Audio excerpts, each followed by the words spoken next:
This past weekend, we got the third movie in the now Knives Out trilogy. Today, I'm going to rank the 3 films in the franchise. Before I do that, if you would hit the subscribe button, the like button, and the bell so you never miss another ranking like this one, because I got several coming up. I got the It movies ranked with the show, and then I got the Avatar movies ranked after I head out to go see Avatar Fire and Ash here in about half an hour as of filming this.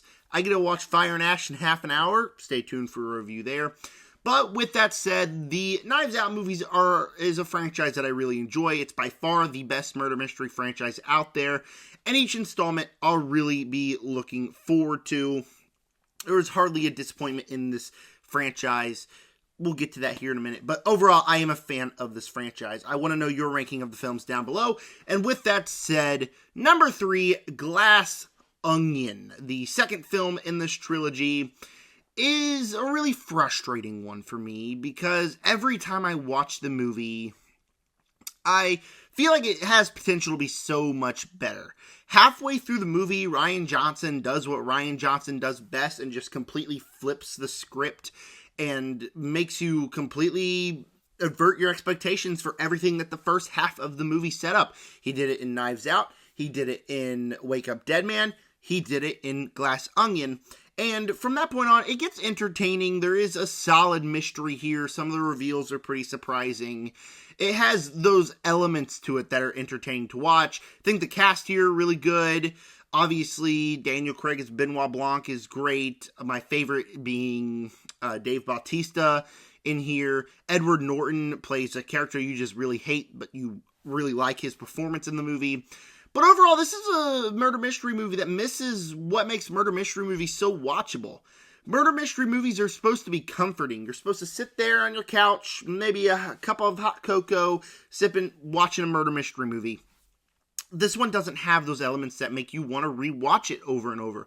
Number one, you kind of get the COVID stuff in the first half of the movie, which, when I'm watching a movie, I don't want to be reminded of COVID, which is probably the worst time in my life. That's just not what I want when I'm watching a movie. And then the movie is about corporate power and science and abusing your power over others. And like when you get the first Knives Out, it's got the family element. When you get Wake Up Dead Man, it's got the Christianity element.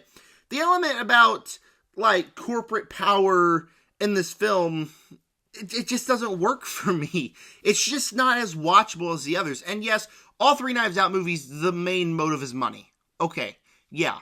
And that's kind of the main motive here, but I feel like in the other Knives Out movies, they are utilized much better than they are in this movie. And this movie just makes it to where it's not very watchable. Where the third act, until like the very, very last scene of the movie, you don't even think the bad guy is going to get what he deserves. And so when you're watching this and you learn who he is, and then the detective flat out says, oh yeah, I can't do anything about it, you kind of feel like there's a hole missing from your murder mystery movie. So by far, this is the one that I've only seen twice. I've watched Knives Out numerous times. I've already watched Wake Up Dead Man more times than I have seen Glass Onion. Because Glass Onion's never a movie I really wanted to go back to. And I liked it even less on my first rewatch now than I did when I first saw it. This is just not my cup of tea. It's for some people, but it's by far the weakest Knives Out movie for me. Number 2, and I said in my review that Wake Up Dead Man does not hold a candle to the number 1, which, if you do the math correctly, you'll learn that it is Knives Out. I lied. I watched it 3 times now. I watched it by myself, I watched it with my family, and then I watched it with my grandpa, and I gotta say, it's close. It's much closer than I thought it would be. I really, really like this movie. It's not without its flaws, but overall, it brings back the comforting mystery that the original Knives Out did, but it also brings in Christianity themes. If you don't know, I am a Christian. I go to church, and I feel like this movie is very respectful to Christians and to people that don't believe in God. One of my pet peeves in movies is either movies that knock down Christianity or movies that try to force you to become a Christian. Now, I'm not going to get into like Christianity discussions here on this channel, but I just hate it when movies try to force you to change your opinion. Movies are for entertainment. Movies aren't for lectures. And this movie doesn't do any of that. And the Christianity stuff is really what just elevates this one above the most. Josh O'Connor plays a priest, and he is the most likable character in all of the Knives Out franchise. He's probably my favorite character out of all of them. He's funny, he's charming, and his character you just love. The rest of the cast, I do think by far this one is the weakest ensemble cast. I feel like people like Kaylee Spaney are just not utilized and kind of wasted in this film. But it's still a decent enough cast. Jeremy Rayner's in there, so how bad can it get? I enjoyed Jeremy Rayner. But Glenn Close definitely deserves a nomination for Best Supporting Actress. She was absolutely incredible in here. And then you gotta talk about Daniel Craig's Benoit Blanc. Really good, obviously. The mystery here, there were moments where I thought it was getting too out of hand and like they kind of took the realism out of it, which didn't work for me. But I feel like the more we go on and the more reveals we get, the better the movie is. And then also, the movie, every time I rewatch it, I just notice these different things.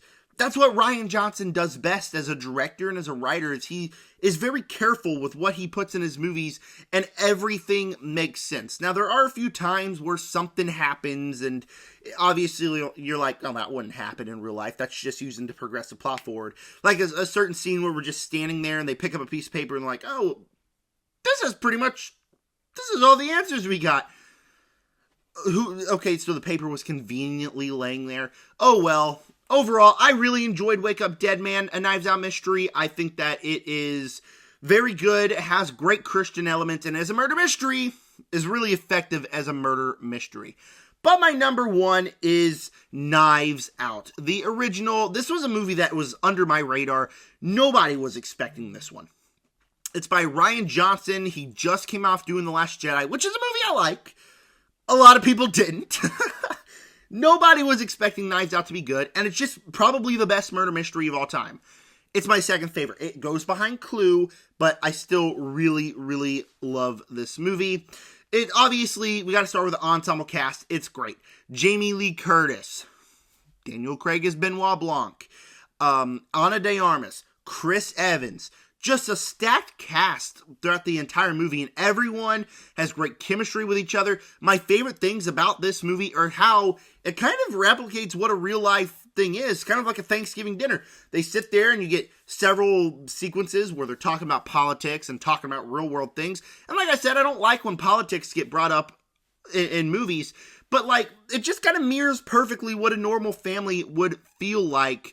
I also love that this movie kind of just reveals you what happened, and Rian Johnson does what Rian Johnson does best. You know what happened, and just kind of flips it on its head, still makes a very compelling mystery, even though you pretty much know the answers, and still manages to grab the rug and sweep it out from under you at numerous points in the movie.